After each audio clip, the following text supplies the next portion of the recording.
The town looked like a postcard that year. Soft snow, warm lights, and windows glowing like promises. But Emma knew something most people never noticed. Christmas can be loud outside and silent inside, because lights don't heal what was abandoned. They only reveal what still hurts when everything gets quiet. She had learned to smile for the season, to show up, to serve, to keep her hands busy and her heart guarded. And still, every December the same ache returned like an old song she didn't choose to remember. Not because she missed him the way people romanticize missing someone, but because she remembered who she had been before he left. In a small town, memories don't disappear. They live in sidewalks, in store bells, in church hymns. They live in the coffee shop corner where a chair once belonged to a man who promised always. They live in the way Emma avoided the town square at night when the Christmas tree was lit. Because that tree carried a year she never got back, and a goodbye she never deserved. She wasn't bitter anymore. She was worse than that. She was careful. Careful with hope, careful with smiles, careful with anything that felt like a beginning. After all, beginnings were the part that had betrayed her. Emma had rebuilt her life the way women do when no one rescues them, quietly, stubbornly, beautifully. She worked hard, she helped others. She kept promises even when no one watched. She became the kind of person the town leaned on during the holidays. Dependable, gentle, steady. And if anyone asked, she was fine. Because fine was safer than honest. Fine didn't invite questions. Fine didn't open scars. Fine didn't make her look weak. But in the privacy of her own kitchen, when the world went still, she admitted the truth. Some wounds don't bleed. They echo. That December, Emma volunteered again for the town's Christmas project, the Giving Tree, a tree covered in paper ornaments, each one carrying a need: food, rent, coats, medicine, toys. It was the kind of tradition that made people feel human again, even if only for a season. Emma loved it because it gave her something she trusted: purpose. When you're giving, you don't have to explain what you're missing. When you're helping, you don't have to answer what you've lost. And Emma had lost something once, something that taught her never to gamble her heart again. She was tying ribbons on donation boxes when she felt it, an invisible shift in the air, the kind you feel when someone steps into a room carrying history. At first, she didn't look up. She told herself it was nothing. People came and went all the time, strangers, tourists, neighbors with mittens and cheerful voices. But this wasn't cheer. This was weight.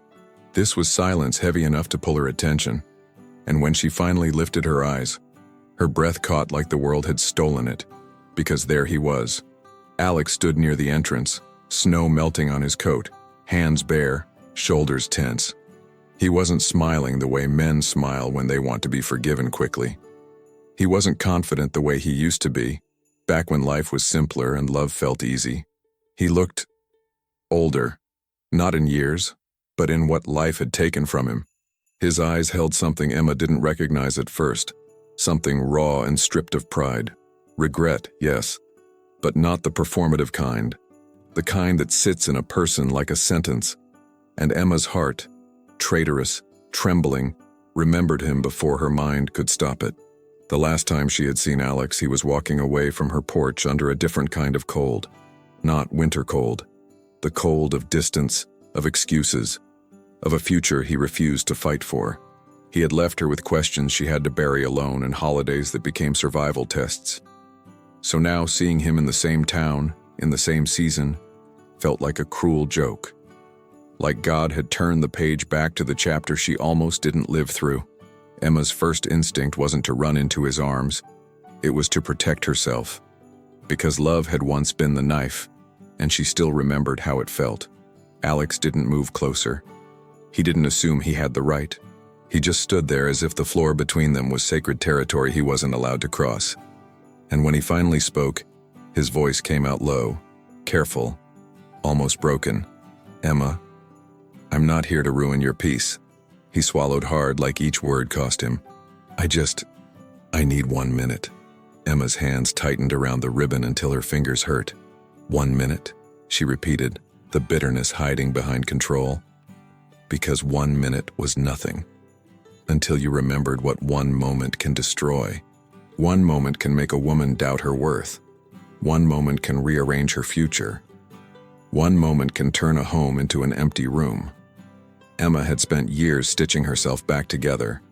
She had learned to laugh again, to trust her own judgment, to sleep without waiting for footsteps.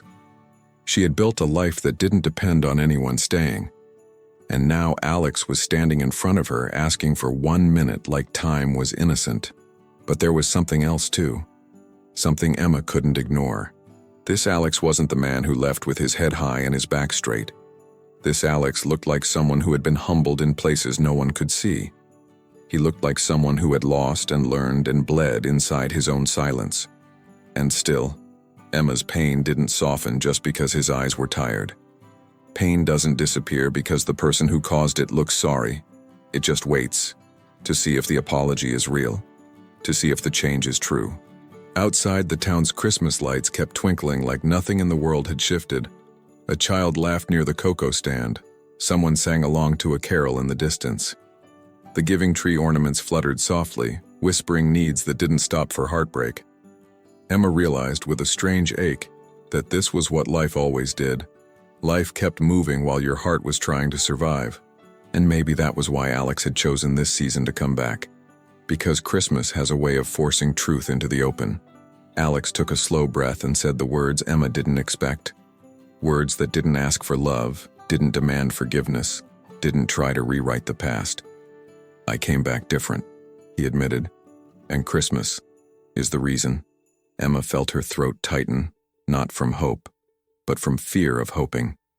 Because if Christmas was the reason, then this wasn't just a coincidence. This was a test, a turning point, a door opening to a room she had locked for years. And as Emma stared at the man who once broke her heart, one truth rose inside her like fire. If he was back, then this Christmas would change everything, one way or another. And if you've ever been abandoned, if you've ever rebuilt yourself in silence, stay with this story. Because what happened next didn't just test Emma's heart. It tested whether redemption is real, and whether love can return without destroying you again. Emma didn't answer right away, because her body answered first. Her chest tightened, her hands went cold, and the air felt thinner. Alex stood there like a ghost the town had accidentally invited back. Snow clung to his shoulders, melting slowly as if even winter hesitated. The giving tree behind her shimmered with paper ornaments and quiet needs. Emma forced herself to breathe through the shock, through the memory. Then she lifted her chin and said, "Why are you here, Alex?" His name on her tongue tasted unfamiliar, like a word from another life. Alex's eyes flickered, but he didn't step closer, didn't try to soften her with charm. "I'm not here to make you relive anything," he said, voice low and careful. Emma let out a short laugh that didn't carry humor, only defense. "You showing up is reliving it," she replied, tightening the ribbon in her hands. Around them, the town kept moving, unaware of the war in her chest. The lights outside blinked like they had no idea how cruel timing could be. Alex swallowed, and Emma noticed his hands, scarred knuckles, faint bruises. Not the hands of a man who had been living comfortably somewhere far away. The Alex she remembered wore confidence like a coat, always perfectly fitted. This Alex looked like someone who had walked through storms without shelter. His posture wasn't proud anymore. It was controlled, as if he was holding himself together. "I came back to do what I should have done," he said quietly. Emma's jaw tightened. "Don't," she warned. "Don't start with speeches." "I won't," he promised. And for a second she hated how sincere it sounded, because promises were the very thing he had once made sacred, then shattered. Emma's eyes darted around, suddenly aware of who might be watching. In a small town, pain becomes public property if you don't guard it. She lowered her voice. "You get 1 minute," she said, clipped and cold. Alex nodded like he was grateful for even that tiny mercy. Then he looked down, and Emma felt the weight of what he carried. "I'm sorry," he began, but not like people say it to escape discomfort. He said it like a confession, like a truth he had rehearsed in the dark. Emma felt something flare in her. Anger that he thought 2 words could matter. "I don't need an apology," she cut in. "I needed you to stay." Alex's face tightened, but he didn't argue, didn't defend himself. "I know," he whispered, and the simplicity of it hit her harder than excuses, because excuses would have been easier to hate. Emma stepped back, creating distance like it was oxygen. "You left right before Christmas," she said, eyes sharp, voice steady by force. "You didn't call, you didn't explain anything that made sense." Her throat burned, but she refused to let her voice break. "I spent years fixing what you broke," she continued. "Alone." Alex closed his eyes for a second, as if each word struck exactly where he deserved. "I know," he repeated softer, "and I'm not asking you to forget it." That was the problem. She hadn't forgotten. She had learned to live around it, like living around a missing stair, always careful, always alert. Emma glanced at the ornaments on the giving tree, fluttering from a small draft. A child's handwriting caught her eye. Warm coat, size small, and suddenly she hated the contrast. How the world could be so tender and so brutal. Alex followed her gaze and said, "You're still doing this, still helping everyone." Emma snapped back, "Don't act like you know who I am anymore." His eyes met hers and held, steady, not demanding, not pleading. "I don't," he admitted. "That's why I'm here." Emma's breath hitched, not because the words were romantic, because they were honest, and honesty had a way of cracking walls. She didn't want her walls cracked. Not now, not by him. "So what do you want?" she asked, voice low and trembling beneath control. Alex exhaled slowly. "To make things right. Even if you never choose me." The sentence landed in her chest like a stone dropping into deep water. "Even if you never choose me." It sounded noble, almost too clean. Emma narrowed her eyes, refusing to be impressed by humility. "You didn't come back for me," she said. "You came back for you." Alex didn't flinch. He nodded once like he deserved the accusation. "You're right," he answered. "Part of me did." Then he added, "But I'm learning the difference between relief and redemption." Emma didn't know what to do with that. Words that didn't manipulate, didn't escape. She wanted to hate him because hate would have made her feel powerful again. But hate required energy she had already spent surviving. What changed? She asked before she could stop herself, and then regretted asking. Because curiosity was a crack, and cracks were dangerous. Alex's gaze dropped to the floor like he was choosing the safest truth to offer first. "Christmas," he said again. "It didn't save me. It exposed me." Emma's stomach twisted.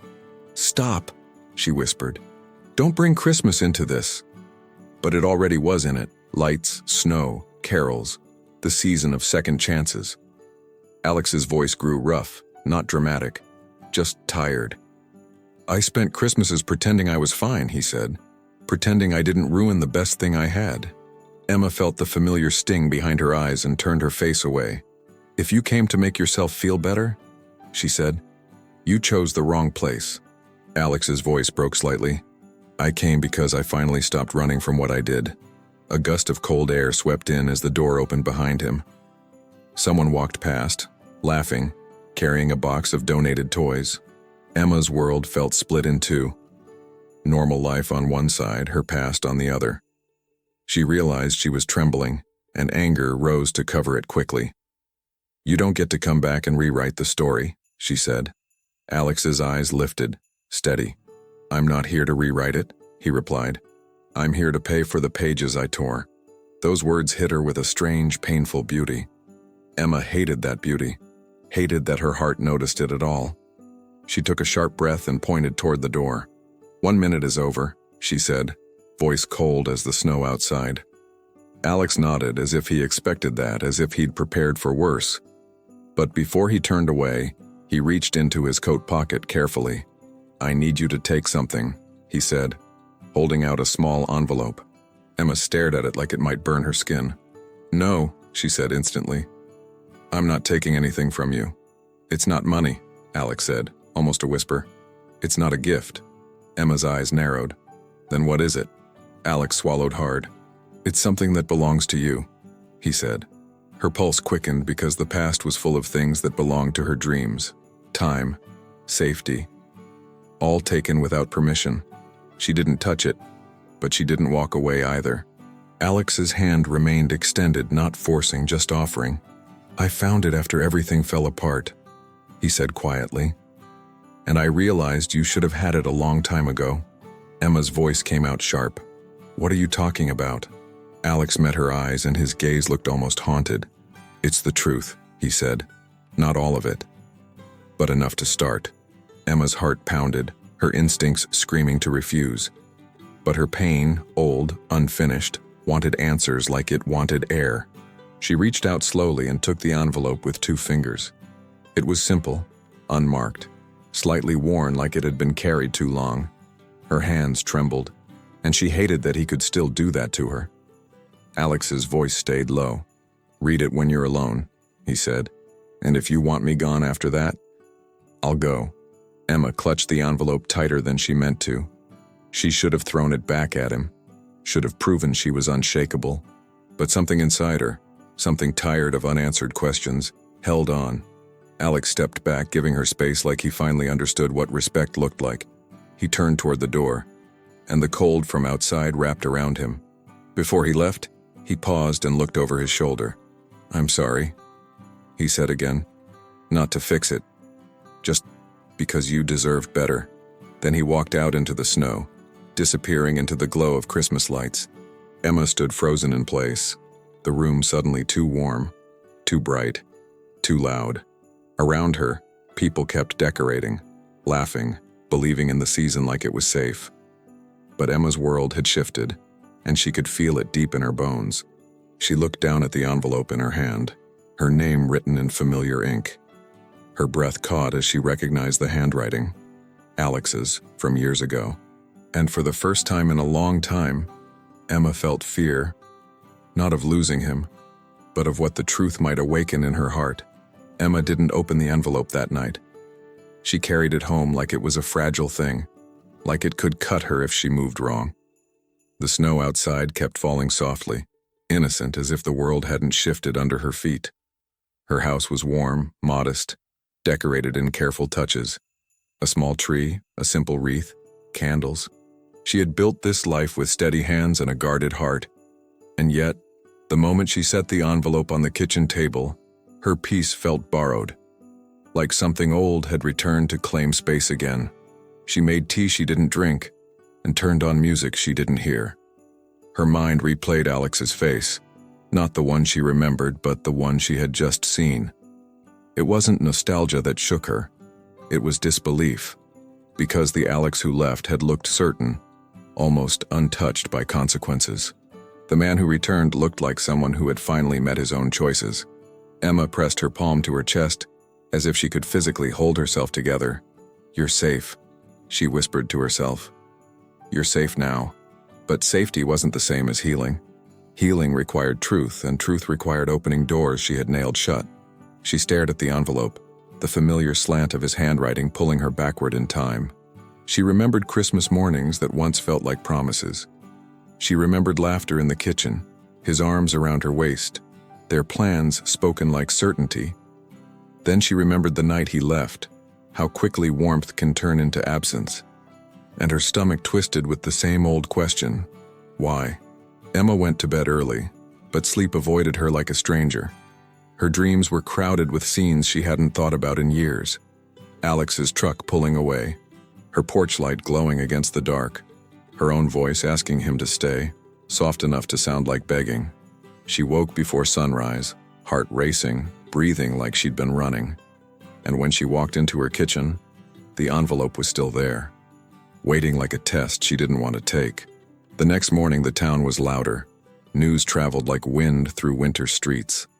By the time Emma stepped outside, she felt eyes on her, curious, hungry, hopeful.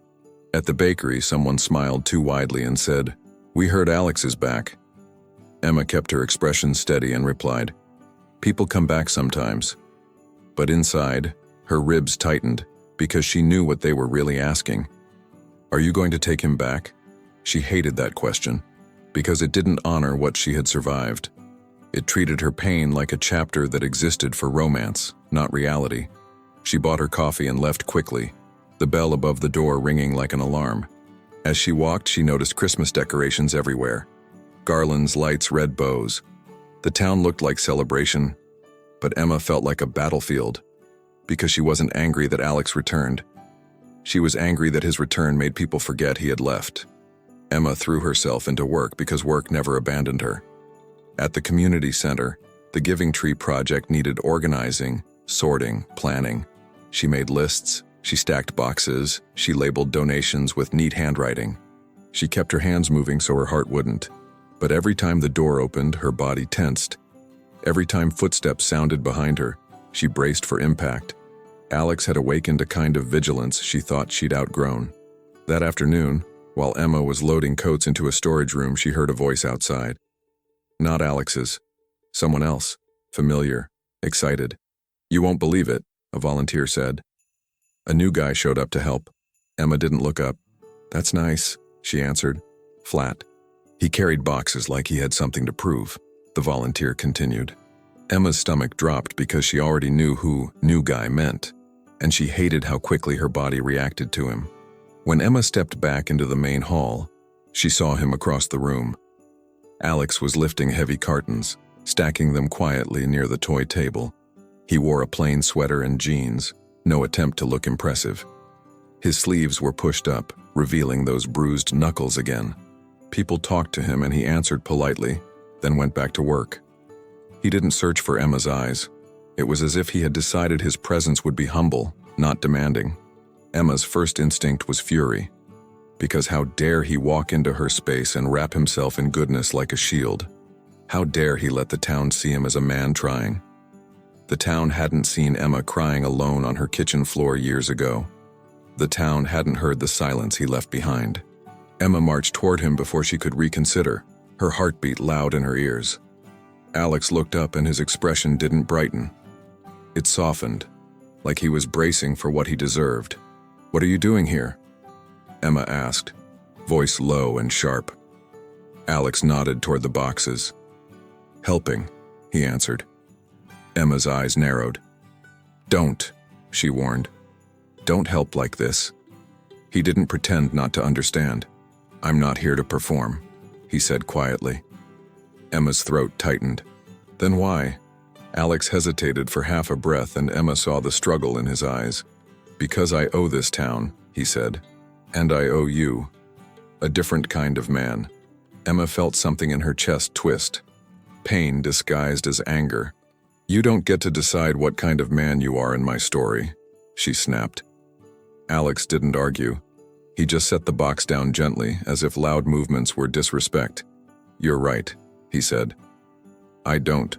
Emma's hands trembled and she hated it. Hated the way her body betrayed her. "You left," she whispered, the words coming out smaller than she intended. Alex's voice grew rough. "I know." Emma glanced around. People were watching now. Pretending not to, but watching. Her cheeks burned with humiliation that didn't even belong to her. She leaned in closer, lowering her voice to keep her dignity intact. "If you're doing this to make yourself feel better," she said. "Stop." Alex's eyes held hers, steady and tired. "I'm doing this because I finally understand what it costs to leave," he said. "And I'm trying to pay it back with more than words." Emma's breath caught. Because she had waited years for him to understand, and now understanding felt like salt on old wounds. She reached into her coat pocket and pulled out the envelope. Alex's gaze fixed on it, and something flickered across his face. Fear, maybe. "You gave me this," Emma said. "What is it?" Alex swallowed. "Not here," he replied softly. "Not in front of everyone." Emma's eyes hardened. "Then you shouldn't have handed me a grenade." Alex's jaw tightened, but he nodded, accepting the hit without defense. "I'll leave," he said, stepping back. "If that's what you want." Emma's pulse jumped, because part of her did want that. It would be clean, it would be simple, it would protect her. But another part, the part that still carried unanswered nights, wanted the truth more than it wanted comfort. So she forced herself to speak like a woman who had learned strength the hard way. "Meet me outside," Emma said quietly. Behind the building. 5 minutes. Alex's eyes widened slightly, then softened with gratitude he didn't deserve yet.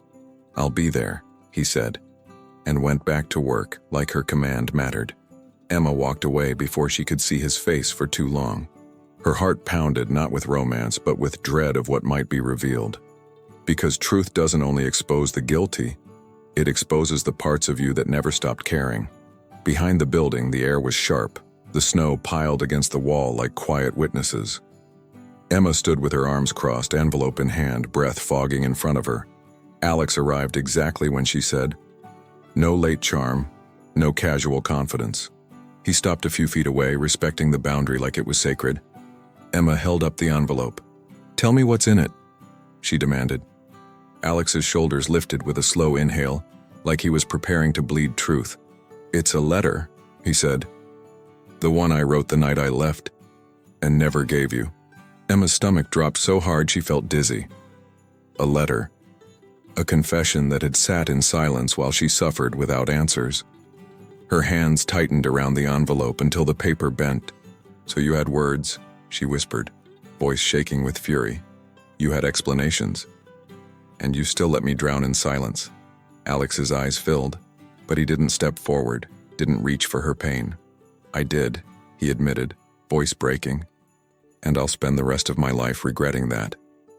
Emma stared at him, the snow falling between them like a curtain, and realized this wasn't about missing Alex. It was about mourning the woman she used to be, before he taught her to survive love. Emma didn't read the letter right away. She hated that she wanted to, hated that curiosity still lived inside her like a stubborn ember. Instead, she slipped the envelope into her bag and walked back into the building first. If she stayed outside 1 second longer, she might have let her face betray her. In the main hall, people were laughing, stringing ornaments, stacking toys. The town was building Christmas like it was simple. Emma forced herself to move, to smile, to keep her hands busy again. But even as she sorted coats, her mind replayed Alex's words. "A letter, the one I wrote the night I left, and never gave you." That sentence was a blade, not because it was dramatic, because it was true. He had carried an explanation while she carried unanswered pain. Emma's throat tightened as she taped another box shut. She told herself she wasn't weak for wanting answers. She was human, and humans don't heal in silence. Alex didn't come near her for the rest of the afternoon. He worked where the heavy lifting was needed, out of the way, no spotlight. He swept floors, carried boxes, fixed a wobbling table without being asked. And every time Emma glanced up, he was doing something useful, something quiet. There was no performative smile, no attempt to win the room. It unsettled her more than arrogance ever had, because the man she remembered used to need approval like oxygen. When the day ended, Emma left quickly, snow crunching under her boots. She expected to feel relief the moment she was alone, but she didn't. She felt crowded, by the past, by questions, by the strange gravity of his return. Her phone buzzed once with a message from her friend Molly. "Did you see Alex today? People are saying he's really helping." Emma stared at the screen, jaw tight, then typed back, "I'm fine. Fine again. Always fine. Always safe. Always hiding." That night, Emma sat at her kitchen table with the letter in front of her. Her small Christmas tree glowed softly in the corner, warm lights against cold glass. The house was quiet, except for the hum of the heater and her own breathing. She traced her finger over the envelope like it was a bruise. A part of her wanted to tear it open with violence, to demand the truth. Another part wanted to throw it into the sink and let it burn, because truth can heal, but it can also reopen everything. She finally slid a finger under the seal, then stopped. Not because she wasn't brave, because she was. And brave women know when something will break them open. Emma folded the letter back into her bag and stood up abruptly. "I won't do this alone," she whispered to herself, surprised by her own honesty. She needed daylight. She needed air. She needed distance from memories. So she decided she would read it tomorrow, after the morning shift, when the sun was up. The next day, the town square was alive with Christmas preparation. A light snowfall dusted the roofs and the big tree stood tall with ribbons swaying in the wind. Emma walked past the square with her scarf pulled high, avoiding the center like always. But she stopped when she saw something she didn't expect. Alex was there, alone, kneeling near the base of the tree, fixing a broken string of lights. His fingers moved carefully, patiently, like the task mattered.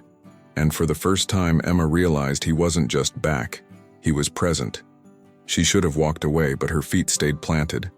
Alex looked up, noticed her, and immediately stood, not too fast, not dramatic. He didn't call her name, he didn't wave. He simply nodded once, respectful, like he was acknowledging her space. Then he turned back to the lights, continuing his work in silence.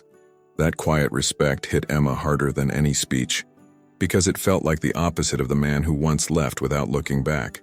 Emma forced herself to keep walking, heart pounding for reasons she refused to name. At the bakery, the owner, Mrs. Hawthorne, pulled Emma aside near the ovens.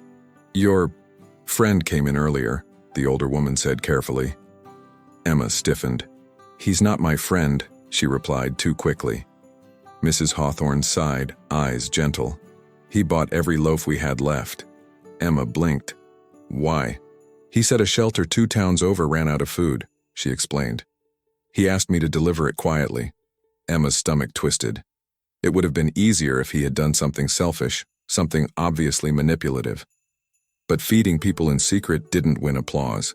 It didn't earn gossip the way romantic gestures did. It was just good. Quietly. Good. Emma left the bakery holding a warm bag, but her hands felt cold. Because the truth was this: Alex was showing up where it mattered, and it confused her heart. By afternoon, the community center buzzed with activity again. Emma arrived and found a new set of donations stacked neatly by the back door. Coats, shoes, blankets, all sorted, all labeled, all anonymous. Molly approached her with wide eyes. "Someone dropped these off overnight," she whispered. Emma's throat tightened. "Did you see who?" she asked, though she already knew. Molly shook her head. "No note. Nothing." Emma stared at the boxes and felt anger rise. Not because it was wrong, but because it worked. She found Alex outside later, carrying salt for the icy steps. He glanced up as she approached, then stopped moving, waiting, not invading. Emma crossed her arms. "Was it you?" she asked, gesturing toward the building. Alex didn't pretend. "Yes," he answered simply. "Why?" Emma demanded, voice sharper than she intended. Alex's eyes held hers. "Because people are cold," he said. "And because I remember you were the one who used to do it." Emma's breath caught, startled by the way he spoke her goodness like it was sacred. Emma's voice lowered. "You can't buy your way back," she said. Alex nodded once, calm. "I'm not trying to buy anything," he replied. Emma scoffed. "Then what are you trying to do?" Alex's shoulders rose and fell with a slow breath. "Become someone you would have been safe with," he said. The sentence struck her like thunder in quiet sky. Safe with. That was the language of a woman who had been hurt. Emma swallowed hard. "You don't get to decide what I feel safe with," she whispered. Alex's expression tightened with something like grief. "You're right," he said, softer now. "I don't." He looked down at the salt in his hands, then back up. "But I can decide what kind of man I am from now on," he added. Emma stared at him, and for a moment, she saw it. Not a man chasing romance, but a man chasing integrity. And that was terrifying, because integrity doesn't disappear the way charm does. Emma walked away before her face could soften. She hated that part of her wanted to believe him. Belief was dangerous. Belief was how she had fallen the first time. At home that evening, she finally took the letter out again. Her hand shook, but this time she didn't stop. She opened it slowly, like she was opening a wound. And the first line stole her breath. The paper smelled faintly like old pine and ink, like it had been carried through winters. The handwriting was unmistakable, slanted and familiar, Alex's past frozen on a page. Emma's eyes scanned the top and her stomach clenched as she read, "Emma, if you ever read this, it means I was too weak to stay." Tears sprang instantly, hot and furious. Because he knew. He had known in that moment what he was doing. Emma's fingers tightened around the paper, as if she could crush the past into dust. She kept reading even as her vision blurred. I'm leaving because I'm afraid. Not of you, of what I'm becoming. I'm drowning in things I can't tell you without ruining you too. And I hate myself for choosing silence over honesty. Emma's heart pounded, rage and grief mixing like fire and salt water. He had been drowning, and he had let her drown alone. She read the next line and felt her entire body go still. There's something you don't know, Emma. Something I should have told you before Christmas. Something that would have changed everything. Emma's breath caught so sharply it hurt. She stared at the words, the room spinning slightly, her tea forgotten on the counter. Outside, the town's Christmas lights blinked softly through her window like distant stars. And Emma realized the letter wasn't just an apology. It was a doorway to a truth she had never been allowed to touch, and once she stepped through it, she might never be the same again. Emma didn't sleep after reading that line. She lay in bed staring at the ceiling, listening to the wind scratch against the windows. Her mind replayed the words like a prayer she didn't want to believe. There's something you don't know. Something that would have changed everything. It sounded like the beginning of answers, and the beginning of pain. Because answers don't come gently when you've waited too long. They arrive sharp, tearing through the bandages you learned to live with. By morning, Emma looked normal from the outside. Her hair was brushed, her coat buttoned, her lips pressed into a calm line. But inside, she felt like glass held together by careful hands. Every thought led back to the letter, back to that unfinished confession. She told herself she would read the rest later when she had more strength. But strength wasn't something you could summon on command. Strength was something you survived into, one breath at a time. At the community center, the Christmas project was louder than usual. More volunteers, more donations, more excitement buzzing like holiday music. People were smiling, whispering, watching Emma the way towns do when they want a story. She heard Alex's name multiple times before she even reached the table. He's really changed, one woman said. He's been helping everywhere. It's like he came back better, another replied, hopeful. Emma's fingers tightened around the clipboard. Better. They spoke as if better erased gone. Molly caught up to Emma near the supply closet, eyes wide with curiosity. You okay? She asked softly, but her tone carried the town's question underneath. Emma's smile was polite, practiced. I'm fine, she said, because fine was armor. Molly hesitated. People are saying he came back for you. Emma's chest tightened. People don't know anything, she snapped, sharper than she intended. Molly raised her hands in surrender. I'm just telling you what's out there. Emma exhaled slowly. What's out there doesn't get a vote in my life. She tried to focus on her tasks, sorting toys, assigning families, organizing the giving tree list. But every time the door opened, her heart braced itself. And when Alex walked in, the room shifted like everyone inhaled at once. He didn't smile like a hero returning. He didn't hold his head high. He simply took off his coat, rolled up his sleeves, and went to work. Yet the town watched him like he was a miracle. Emma watched him like he was a storm she'd survived once. It wasn't jealousy that twisted inside her. It was fear of being rewritten. She feared the town would decide Alex's change mattered more than her pain. That his return was a romantic plot twist instead of a consequence of choices. Emma moved toward the storage room, needing air, needing space. But before she could disappear, Mrs. Hawthorne called out warmly, Alex, dear, can you help me? He crossed the room quickly, careful, respectful, and the older woman patted his arm. Emma felt her stomach knot. Not because he was being kind, but because kindness made him easier for everyone to forgive. Emma stepped outside for a breath, letting cold air slap her cheeks awake. Snow fell lightly, catching in her hair and melting like quiet tears. She looked up at the town square and saw the Christmas tree glowing from across the street. The same tree she avoided every year, the same place where memories waited. For a second, she considered leaving, driving out of town for the day just to escape. But escape had been Alex's strategy, not hers. Emma had learned to stay. She had learned to endure. Footsteps crunched behind her, slow and cautious. She didn't need to turn around to know it was him. Alex stopped at a respectful distance, hands in his pockets like he was trying not to look too big. "I'm not here to corner you," he said quietly. "I just wanted to say something." Emma stared straight ahead. "Say it," she replied, voice flat. Alex exhaled. "People are talking," he began. "And I hate that it puts you on display." Emma's jaw tightened. "Then leave," she said. "You know how to do that." The words were cruel, but they were honest. Alex flinched like he deserved the sting, then nodded slowly. "I know," he said. "And that's why I'm trying to do it differently." Emma turned to face him, eyes sharp. "Different how?" Alex swallowed hard. "By staying where it matters," he replied. "And not asking you to carry this alone." Emma scoffed, but her throat tightened. "You're the reason I carried it alone," she whispered. Alex's eyes held hers, heavy with regret. "I know," he said again. "And I can't undo it." Silence stretched between them, filled only by wind and distant carols. Emma felt the letter in her bag like a weight pressing against her ribs. She wanted to throw it at him and demand the whole truth in the snow. But she didn't trust herself to stay steady if he said the wrong thing. "What's the thing I don't know?" she asked suddenly, the question escaping before fear could stop it. Alex's face changed.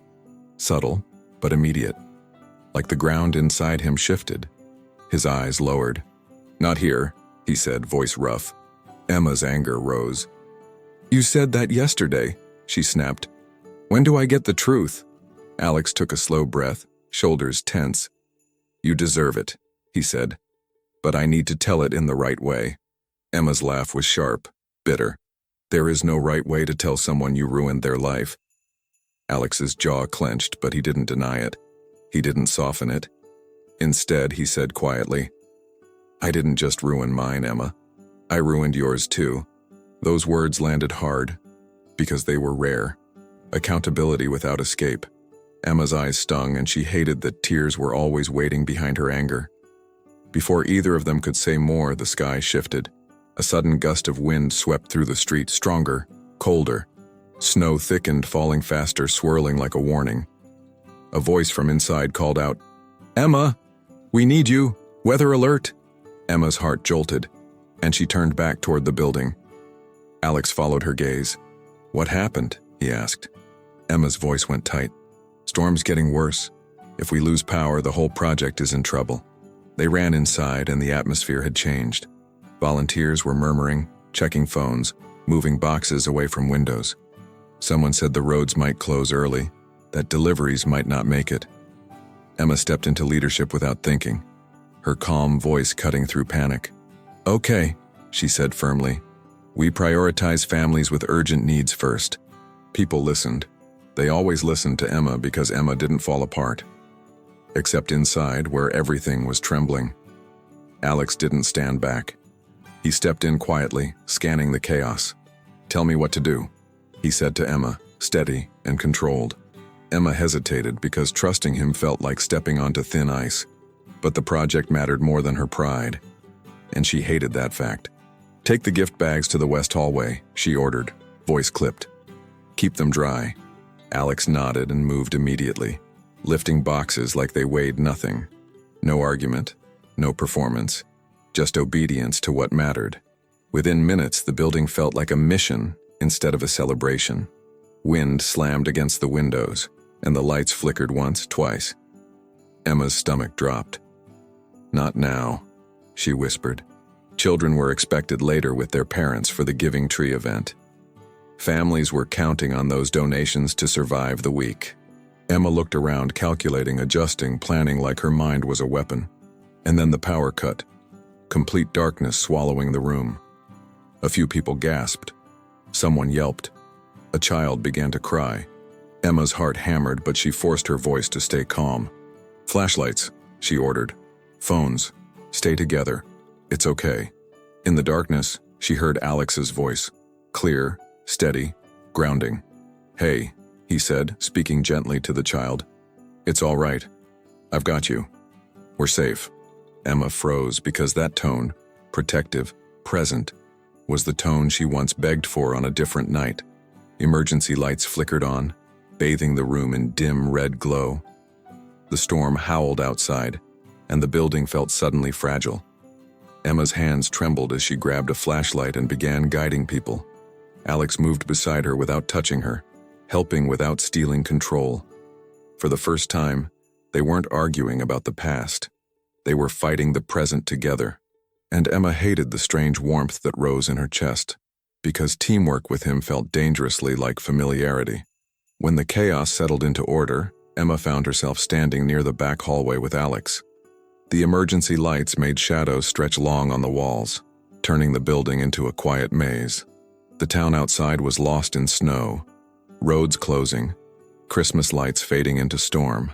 Emma looked at Alex, breathing hard, and realized something she didn't want to admit. He wasn't just back for apologies. He was back for responsibility.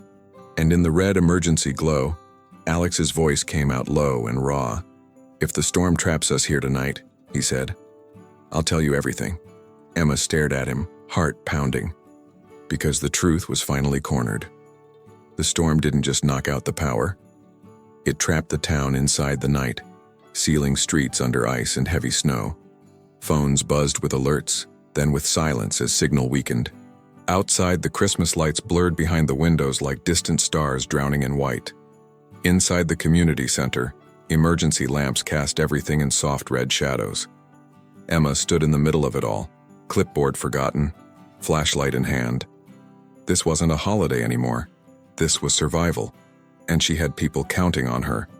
She gathered the volunteers near the front desk, voice calm and sharp. "Okay," she said, scanning faces. "We work with what we have. Families are still coming. Some will walk if roads are blocked. We keep the Giving Tree event running even if it looks different." Someone asked, "What if the building gets too cold?" Emma didn't hesitate. "Then we move the kids to the gym and use blankets." Her eyes flicked to the stacked supplies. "We have enough warmth. We just need order." Alex stayed close enough to help, far enough to respect her space. He listened without interrupting, then moved when she gave instructions. He found battery lanterns in a storage closet like he'd been there before. He carried boxes of blankets to the gym and arranged them neatly along the walls. He checked the doors, reinforced the drafty windows with plastic sheeting. Everything he did had one quiet message: "I'm here. I'm staying." Emma tried to ignore how much that steadiness eased the room. Soon the first families arrived, hunched shoulders, cold cheeks, anxious eyes.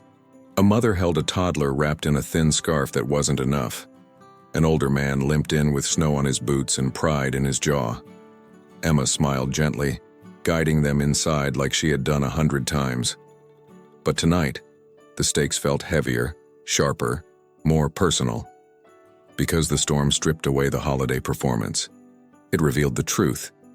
People didn't need magic. They needed warmth and care. The Giving Tree ornaments fluttered in the draft, paper needs rustling softly. Emma walked to the tree and read them quickly, prioritizing the urgent ones: medicine, insulin, baby formula, rent due tomorrow. Her throat tightened as she realized how much the town didn't see. In the dim light, the ornaments looked like prayers hanging in the air. Emma turned to the volunteers. "We start with medical and infant needs," she said firmly. And without thinking, she looked toward Alex, because he was already moving. Alex approached a father who looked embarrassed, eyes downcast. "Hey," Alex said gently, handing him a thick winter coat. "No shame. This is what community is." The man hesitated. "I can't." Alex shook his head. "Yes, you can," he replied. "And someday you'll do it for someone else." Emma watched from across the room, heart tightening. Alex didn't sound like a man showing off. He sounded like someone who had needed mercy once, and Emma hated how that thought made him human. A child started crying near the toy table, scared of the shadows, overwhelmed by the storm. Emma rushed toward him, kneeling, offering a calm smile she didn't feel. "It's okay," she murmured, rubbing his back. "We're safe here." But the child shook his head harder, tears spilling, breath panicked. Before Emma could say more, Alex crouched on the other side, careful not to touch the boy. "Hey, buddy," he said softly. "Do you like superheroes?" The child sniffed, startled. "Yeah." Alex pointed to the dim red light. "This is the hero night. Lights out, courage on." The child blinked, crying, slowing. Emma stared at Alex, something aching. Alex smiled faintly, not at Emma, but at the child, the way a man smiles when he means it.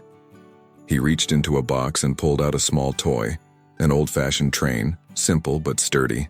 He placed it in the boy's hands like it mattered. "This one's yours," he said. The child's eyes widened, and the crying stopped completely. Emma felt her throat tighten painfully, because Alex wasn't soothing the child to look good. He was soothing him like he knew what fear felt like in the dark. Hours passed in a blur of work, warmth, and controlled chaos. Emma kept organizing, counting, adjusting, guiding people with steady authority. But inside, she was unraveling thread by thread. Every time she saw Alex help, her mind fought itself. "This is not the same man." Then another voice answered, bitter. "But it's the same name, the same hands, the same person who left." She didn't want to be soft. She didn't want to be fooled. So she kept her distance and let purpose keep her upright. Near midnight, the building grew colder. The heater sputtered, struggling against the storm pressing in from every side. Emma checked the thermostat and felt her stomach drop. "We're losing heat," she whispered. A volunteer panicked. "What if people can't stay?" Emma's mind raced. "We can't send families back into this," she said firmly. She looked around. "We'll consolidate everyone into the gym, use blankets, create stations." Alex stepped closer, eyes scanning. "I'll check the maintenance room," he said. Emma snapped, "Don't," then stopped herself. "Fine," she said tightly. "Just be careful." Alex disappeared down the hallway carrying a lantern. Emma followed a moment later, not because she wanted him, because the building needed him. She found him kneeling beside an old furnace panel, brows furrowed. "Any luck?" she asked, voice clipped. Alex glanced up. "It's a busted switch," he said. "I can temporarily bypass it." Emma's eyes narrowed. "Are you sure?" Alex's jaw tightened. "I've fixed worse," he replied, and something shadowed his expression. Emma's stomach tightened. "Worse? Like what?" But the storm didn't allow questions. As Alex reached inside the panel, a sudden crack of sound echoed through the building. A pipe somewhere groaned under freezing pressure. Emma flinched. "Alec," she started, but another crack interrupted her, sharper. Water began leaking down the hallway ceiling, fast and cold. Emma's eyes widened. "The pipes," she breathed. Alex cursed under his breath, then moved instantly. "Get everyone away from this corridor," he ordered. Emma blinked, startled by his authority, by his certainty. Then she ran, because leadership recognizes leadership when it matters. Back in the gym, Emma rallied the volunteers, voice strong. Everyone stays together. Kids on the far wall, blankets in the center. No one panics. Families obeyed her, trusting her as if she was a lighthouse in the storm. But Emma's gaze kept darting to the hallway, waiting for Alex to come back. She hated that she was waiting. She hated that worry lived in her chest where anger should have been. Molly touched her arm. "You okay?" she whispered. Emma swallowed hard. "I'm fine." She lied again. But her eyes betrayed her. Minutes later, Alex returned soaked, hair damp, face tense. He carried a toolbox in one hand and a coil of insulation in the other. He moved fast, wrapping the leaking pipe section and slowing the water. Then he turned to Emma, breathing hard. "We need to shut off the main line," he said. Emma's mind spun. "Where?" "Outside," he answered. "Near the back lot." Emma's eyes widened. "In this storm?" Alex nodded once. "If we don't, the building will flood, and families will lose everything here." Emma's throat tightened. "You can't," she started, but Alex was already pulling on gloves. Without thinking, Emma grabbed his sleeve. Her fingers closed around the fabric like a reflex from another time. Alex froze, looking down at her hand as if it stunned him. Emma's voice came out raw, quieter than she intended. "Don't do something reckless," she whispered.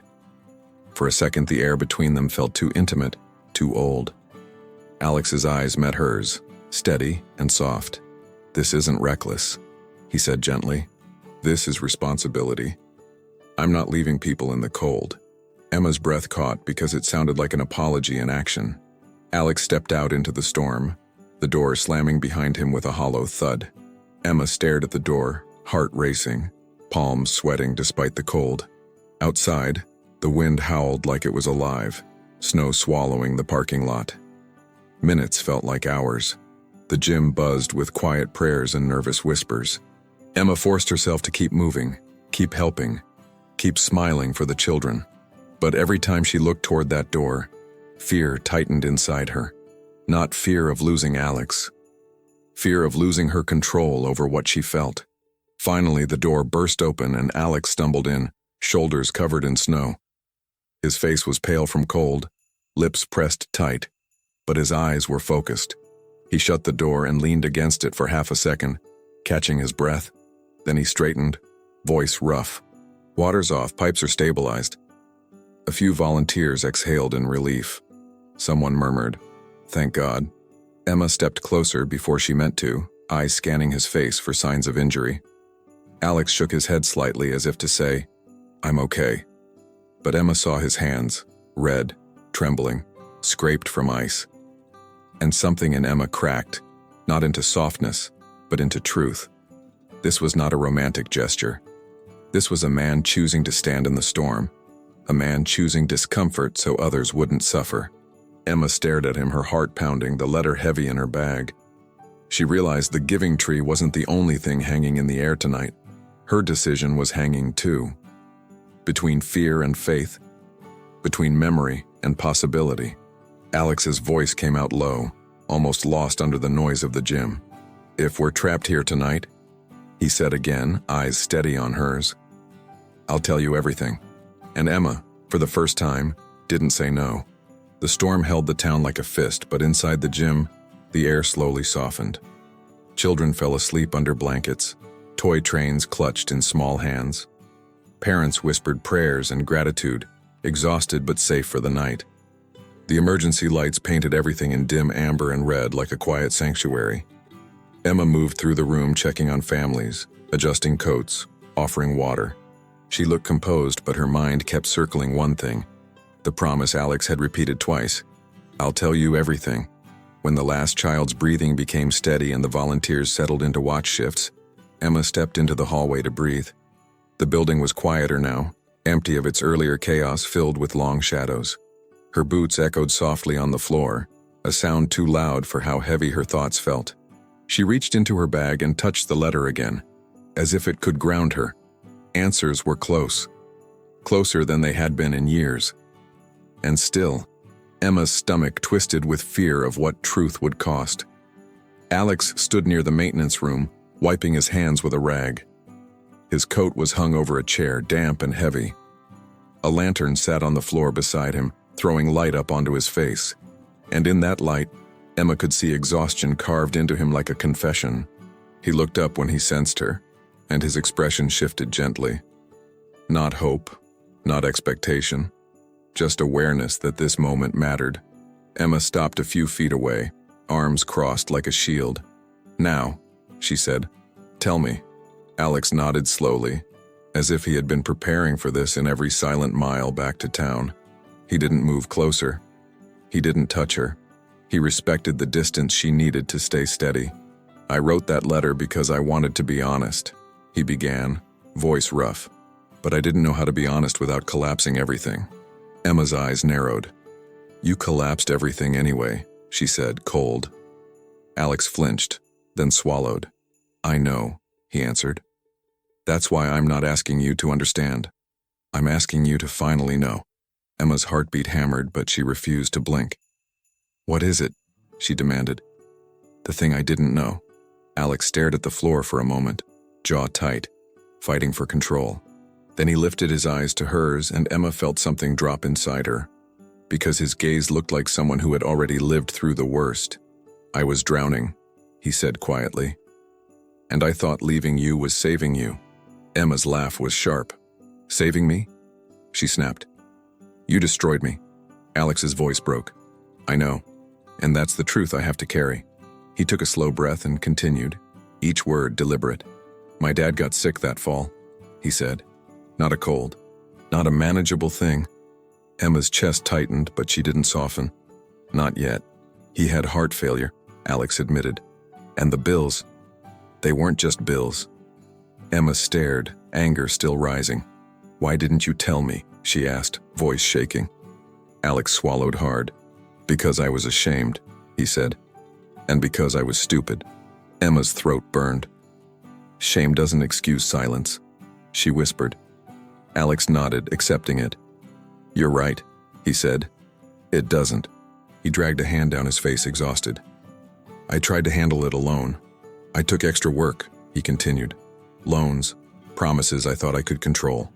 Emma's eyes narrowed. And you couldn't, she said. Alex's jaw clenched. No, he admitted. I couldn't. He hesitated, then forced the next part out like it hurt. I got involved with people I shouldn't have, he confessed. Men who don't ask nicely for repayment. Emma's blood turned cold. The hallway felt smaller, the air heavier. What are you saying? She asked, voice tight. Alex held her gaze. I owed them, he said. More than money. Emma's hands trembled. Alex, she breathed, the name escaping like a warning. He shook his head quickly. I never did anything criminal to you, he said. Never. But I was trapped, he continued, and I panicked. Emma's eyes stung. So you ran, she said, voice breaking with rage. Alex nodded once. Yes, he whispered. I ran. Emma stepped back as if his truth had physically pushed her. You left me to protect me, she said bitterly. Or you left because you didn't trust me. Alex's expression tightened. Both, he admitted. And neither of them makes me right. He took a shaky breath. They threatened me, he said, and I believed that if you knew, you'd try to help. You'd stand beside me. Emma's eyes flashed. Because I would have, she snapped, tears rising. And you didn't let me choose, she continued, voice cracking. You decided my life for me. Alex's eyes filled. I know, he said, and I hate myself for that. Emma pressed her palm to her forehead, trying to breathe through the fire in her chest. I spent years thinking I wasn't enough, she whispered. I thought you left because you stopped loving me, she said, voice shaking. Alex's face broke open in pain. Emma, she held up a hand, stopping him. Don't, she said. Don't try to comfort me now. Her voice sharpened. Do you know what that kind of abandonment does to a woman? It teaches her to mistrust kindness, she said. It teaches her to build a life with locked doors. Alex's voice was raw. I know, he whispered. I'm looking at it. Emma's tears spilled, hot and angry. She hated them, but she couldn't stop. And what happened after? She demanded. After you ran. Alex swallowed, eyes drifting to the lantern. My dad died 2 days after Christmas, he said softly. Emma froze. The words landed like a stone in her chest. Alex continued, voice hollow. I didn't even get there in time. Emma's breath caught. She wanted to feel something merciful, but pain was louder. And the men? She asked, voice trembling. Alex exhaled. They didn't disappear, he said. They got worse. He stared at his hands, as if remembering bruises in his bones. I worked until I broke, he admitted. I paid what I could. I kept paying. I lived in fear, he said. Not because I was brave, because I was ashamed to come home. Emma shook her head slowly, disbelief and fury mixing. So you stayed gone, she whispered, voice cracked. Alex nodded. Yes, he said. And every year when Christmas came, his throat tightened. It reminded me of you, of what I destroyed. Emma's voice went sharp. And still you didn't come, she said. Alex's eyes glistened. Because I wasn't different yet, he whispered. I was still the same coward. Emma's whole body trembled now, a storm inside matching the storm outside. "So what changed?" she asked, voice low, dangerous. Alex looked up, eyes steady in the lantern light. "I almost died," he said simply. Emma's breath hitched. "What?" "I got in an accident 3 months ago," he explained. "Black ice. I flipped my truck." Emma's heart pounded. She hated that fear rose before anger could stop it. "I woke up in a hospital," Alex continued, "and the first thing I thought was your name." Emma swallowed hard. "And that made you come back?" she asked, bitter. Alex shook his head. "No," he said. "It made me finally repent." He reached into his wallet and pulled out a folded paper, then hesitated. Emma watched, wary. "What is that?" she asked. Alex held it out carefully, not close enough to force it into her hands. "It's a receipt," he said. "And a letter from a lawyer." Emma frowned. "For what?" Alex's jaw clenched. "For the last payment," he said. "I paid it off." Emma's eyes widened slightly. "Paid what off?" Alex's voice dropped. "The debt," he said. "The thing that chained me." Emma stared, throat tight. "So now you're free," she whispered. Alex nodded. "Yes," he said. "And the first thing I did with freedom was come back." Emma's hands shook as she stared at the paper. Part of her wanted to believe it. Part of her wanted to rip it in half. "Why didn't you call?" she demanded, voice cracking. "Why didn't you tell me anything?" Alex's eyes held hers. "Because you deserved more than fear," he said. "I thought," he admitted, "if I came back still broken, I'd only break you again." Emma's laugh was wet with tears. "You broke me anyway," she whispered. Alex flinched, voice hoarse. "I know," he said. "That's why I'm not here to ask for your trust. I'm here to earn it," he added. "Even if it takes the rest of my life." Emma swallowed hard. "And if I can't?" she asked. Alex's voice came soft, steady.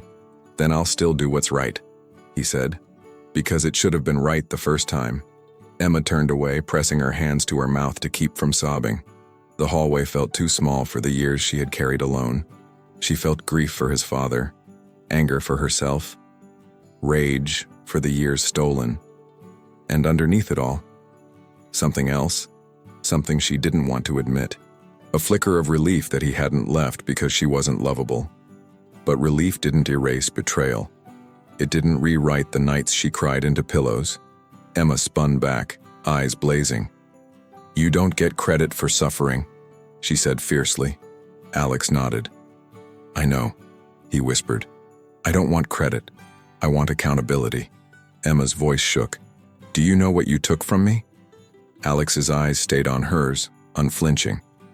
"Yes," he said. "I took your innocence with love." Emma flinched at how accurate it was. He continued, voice breaking. "I took your ability to trust Joy."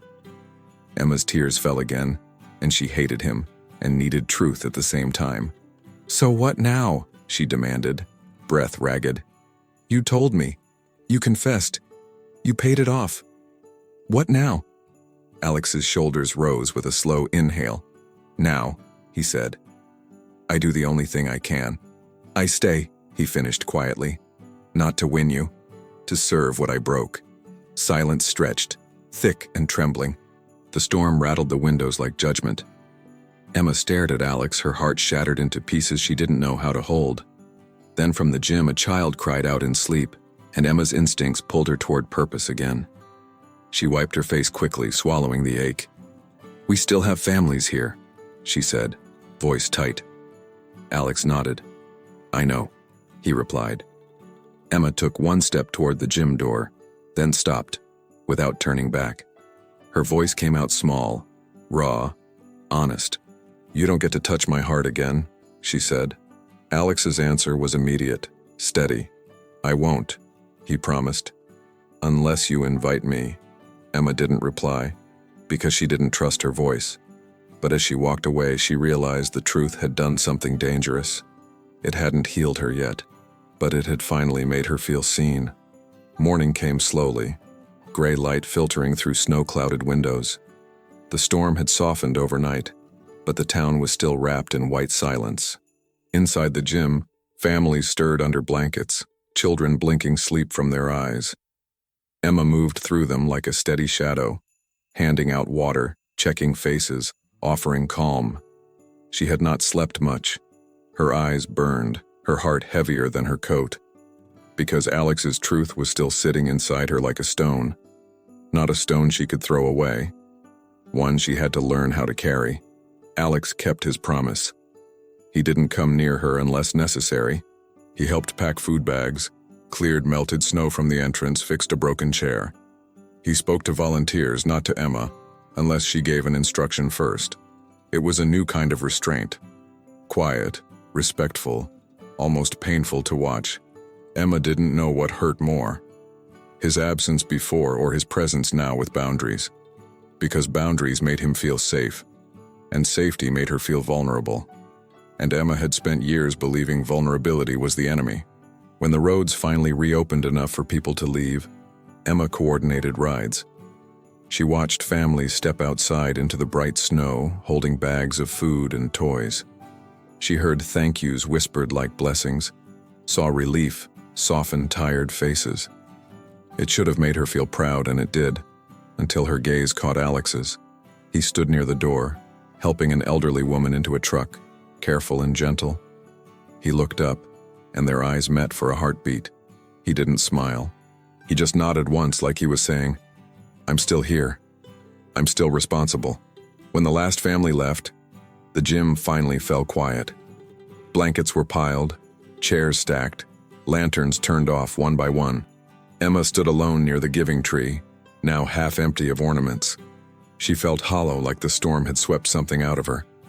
Alex approached only when the room was almost empty, footsteps slow and cautious.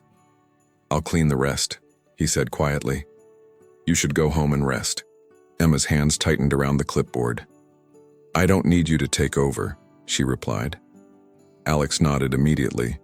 "I'm not trying to take over," he said. He paused, then added softly, "I'm trying to stop making you carry everything alone." The sentence hit Emma hard because it sounded like repentance, not romance. She swallowed, looking away. "Too late," she whispered, barely audible. Alex's jaw tightened, grief passing across his face like a shadow. "I know," he said. "That's why I'm not asking you to trust me fast." Emma's voice came out sharp. "Then stop acting like you deserve to be here." Alex lowered his gaze. "I don't deserve it," he answered. "I'm just choosing it." Emma left before she could feel more than she could control. She drove through streets lined with snow and Christmas decorations that looked too cheerful. Her house greeted her with warm silence and soft lights on the tree. But inside, Emma felt no warmth. She felt exposed. She sat at her kitchen table and stared at the letter again, now wrinkled from her grip.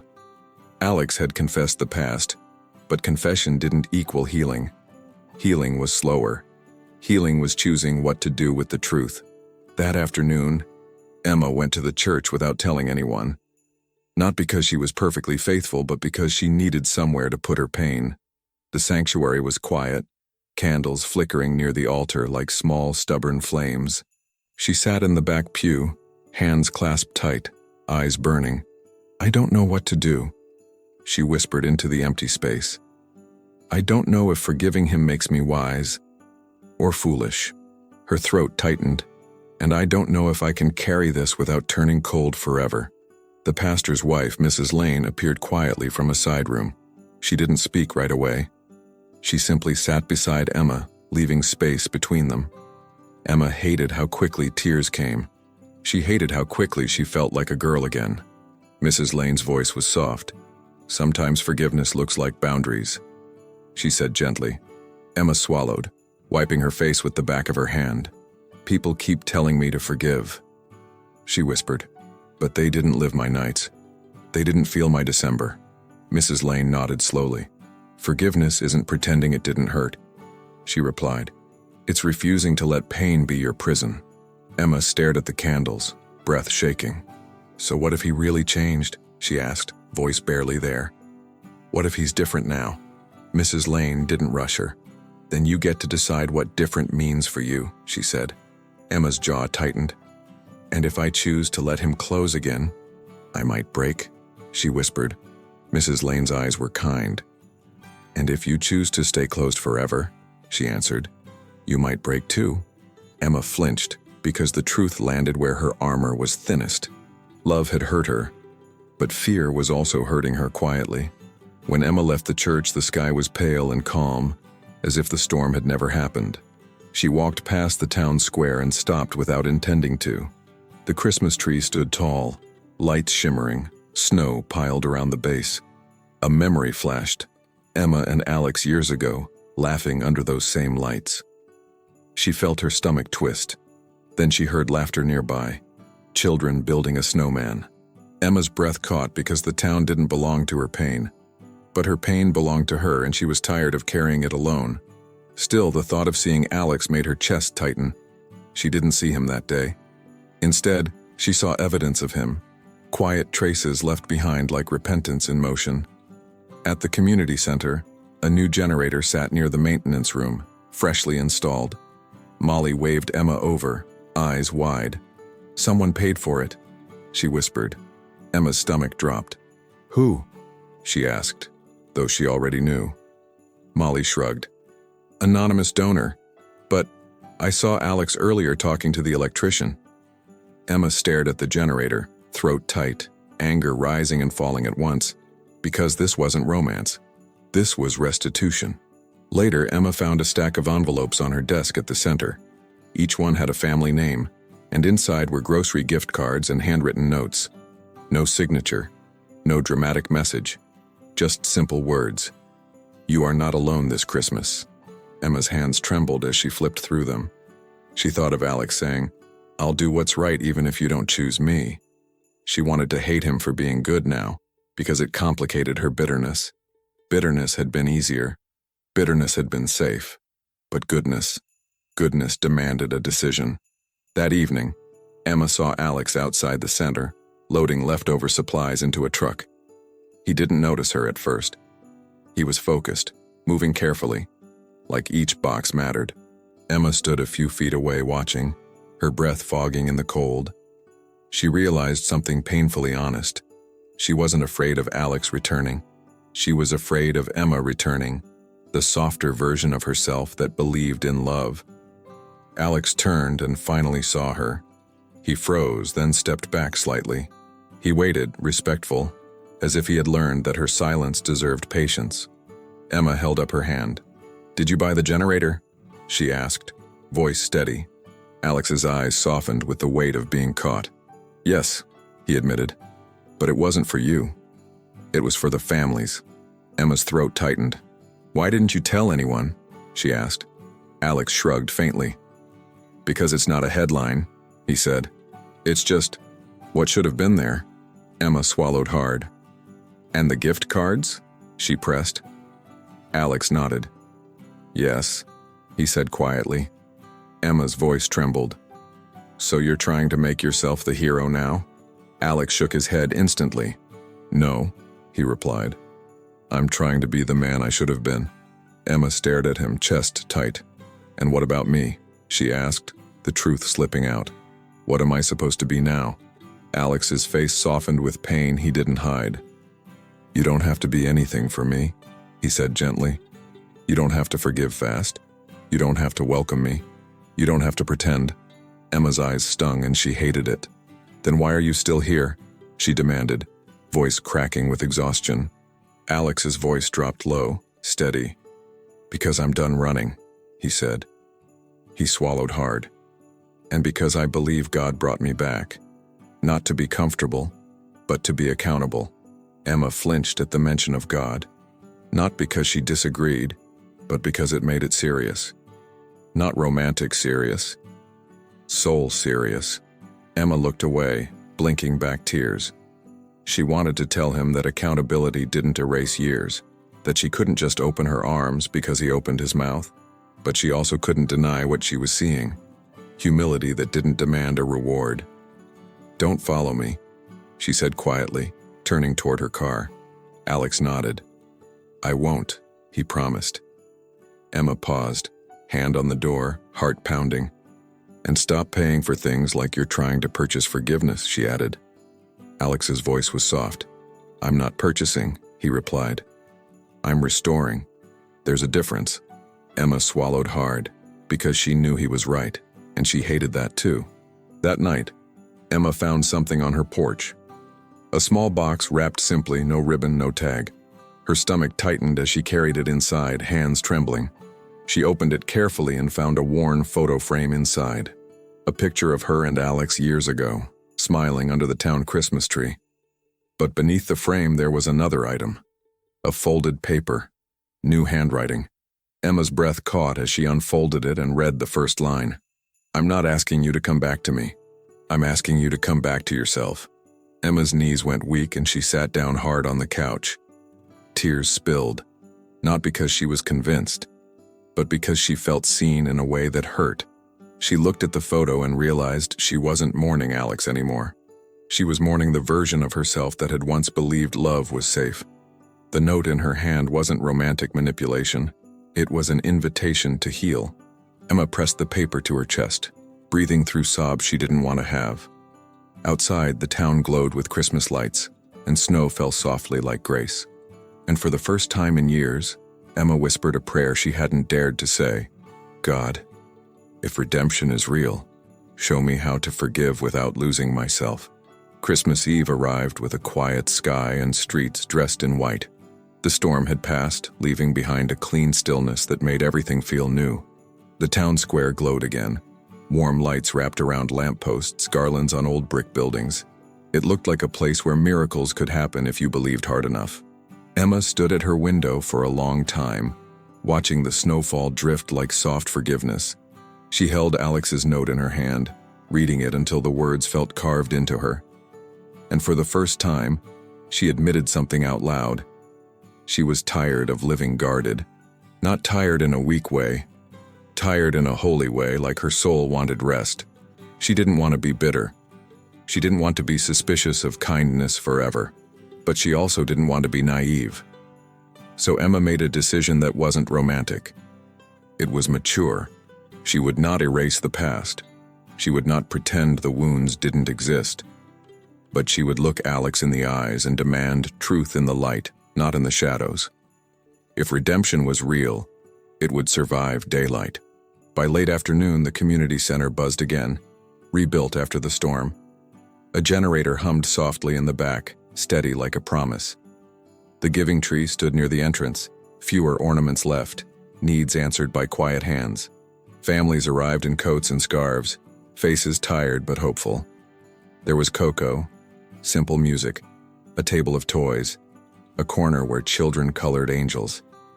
Emma moved through it all with calm purpose, the leader everyone trusted. But tonight her heart had a second task: face what she had avoided. Alex arrived quietly, no dramatic entrance, no attention-seeking smile. He carried a box of blankets and set them down without a word. He spoke to the volunteers, fixed a loose extension cord, then stepped back. He didn't search for Emma like a man hunting for a moment. He moved like someone who had learned humility the hard way. Emma watched him from across the room, chest tight with a mixture she couldn't name. Then she turned away, because she needed strength before she approached him. The town pastor announced a short Christmas carol set outside by the big tree. Families bundled up. Volunteers guided children into lines. Lanterns were handed out. Emma found herself walking with the crowd toward the square, breath visible in the cold. The Christmas tree stood tall, lights shimmering like 1,000 small answers. Emma's stomach twisted. This place held her memories like a locked box, and tonight she was going to open it. She spotted Alex at the edge of the crowd, standing alone, hands in pockets, eyes lowered. Not hiding, waiting. When the first carol started, the town's voices rose, soft and imperfect, human and warm. Emma listened, but her mind wasn't on the song. She watched Alex's face as the music filled the air. Something flickered there, grief, maybe, or prayer, or the kind of regret that doesn't leave. He looked like a man who didn't feel worthy to sing. Emma's heart tightened, and she hated that compassion came easier than hate now. Because compassion meant she was opening again, and opening was terrifying. Still, she stayed. Halfway through the carols, a little girl stepped forward holding a paper ornament. "Miss Emma," she said shyly, "this is for you." Emma blinked, startled. "For me?"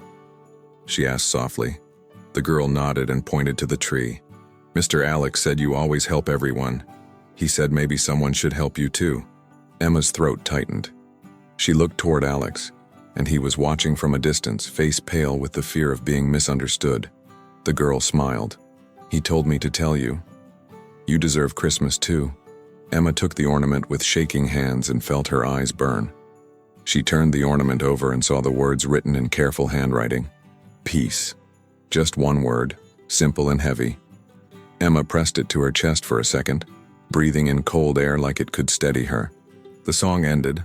Applause soft and brief, people shifting, laughing, talking again. Emma's feet moved before her mind finished deciding. She walked straight toward Alex. Past the crowd, past the lights, past the memory. Alex stiffened when she stopped in front of him. He didn't speak. He waited, respectful, braced for whatever she chose. Emma's voice came out quiet, but firm. "You don't get to give me peace," she said. Alex nodded instantly. "I know," he replied. Emma swallowed hard. "But you can stop making it harder for me to find it." Alex's eyes softened with pain. "That's what I'm trying to do," he said. Emma's breath shook. "I read your letter," she admitted. Alex's throat moved as he swallowed. "I'm sorry," he whispered. Emma shook her head slightly, not letting him hide behind apologies. "I'm not here for an apology tonight," she said. "I'm here for a choice." Alex's eyes held hers, steady and terrified at the same time. "A choice?" he repeated softly. Emma nodded, the Christmas lights reflecting in her eyes like small fires. "I'm choosing what kind of woman I want to be after everything," she said. Alex's jaw tightened. "You get to be whatever you want," he replied. Emma exhaled slowly. "I don't want to be the woman who lives locked forever," she admitted. "But I also don't want to be the woman who forgets her worth just because a man changed." Alex's eyes glistened. "You shouldn't forget it," he said. Emma's voice trembled.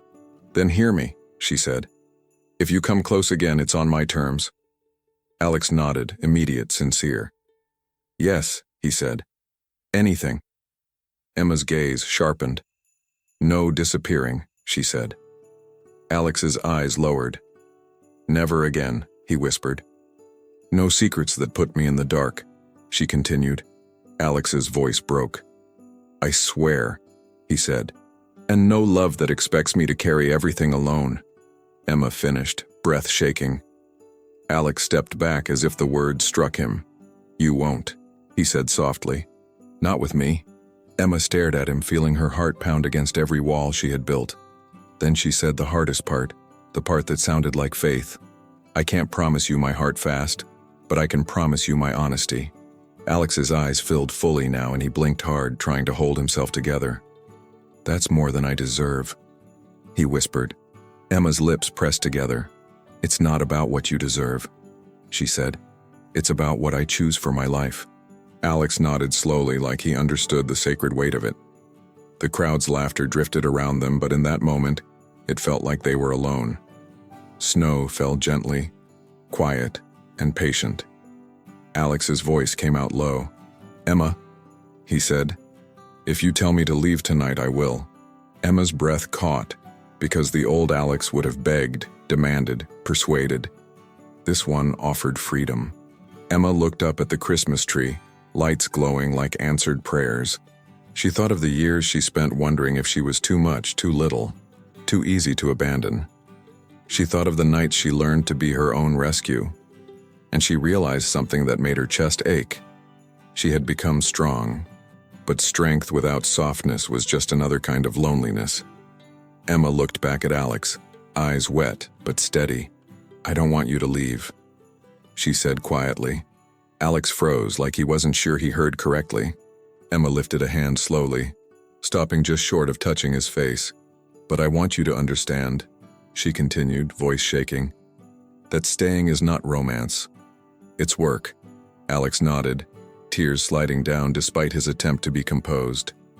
"I'll work," he whispered, "every day." Emma's fingers trembled in the cold air between them. Then finally, She let her hand rest against his cheek. Light, cautious, like touching a fragile thing. Alex didn't move. He didn't lean in too fast. He didn't steal the moment. He simply closed his eyes for half a second like her touch was mercy. Emma felt his skin cold from the winter air, felt the tremor he couldn't hide. Her own heart beat hard, not with fantasy, with fear and hope mixing into something real. Alex opened his eyes and his voice was barely audible. "May I?" Emma knew what he meant. A kiss, a step closer, a return. She could have said no and still been strong. She could have walked away and still been wise. But Emma didn't want to live only in what she could survive. She wanted for once to live in what she could heal into. So she nodded once, small and trembling. "Yes," she whispered, but slow. Alex's breath shuddered. He leaned in like a man stepping onto holy ground. Their kiss wasn't fireworks, it was warmth in winter. It was careful, patient, full of the kind of tenderness that comes after pain. Snow fell around them, catching in Emma's hair, melting against her cheeks. Alex's hands hovered before gently resting at her waist, as if he was still asking permission. Emma's fingers curled into his coat, not clinging, choosing. The world blurred. Lights, carols, laughter, everything fading into soft background. And in that kiss, Emma felt something she had forgotten existed. Not naive love, not desperate love, safe love, earned, not promised. When they pulled back, Emma rested her forehead against his for a second. Alex's voice was broken with emotion. "I'm here," he whispered. Emma closed her eyes, breathing in the cold air. The cinnamon scent from cocoa stands nearby. "Then stay," she whispered back, and it sounded like both a request and a command. Alex nodded, swallowing hard. "I will," he promised. Not like a man making a pretty vow, like a man placing his life on the line of a single decision. Presence. Emma looked at the ornament in her hand again. Peace. And smiled through tears.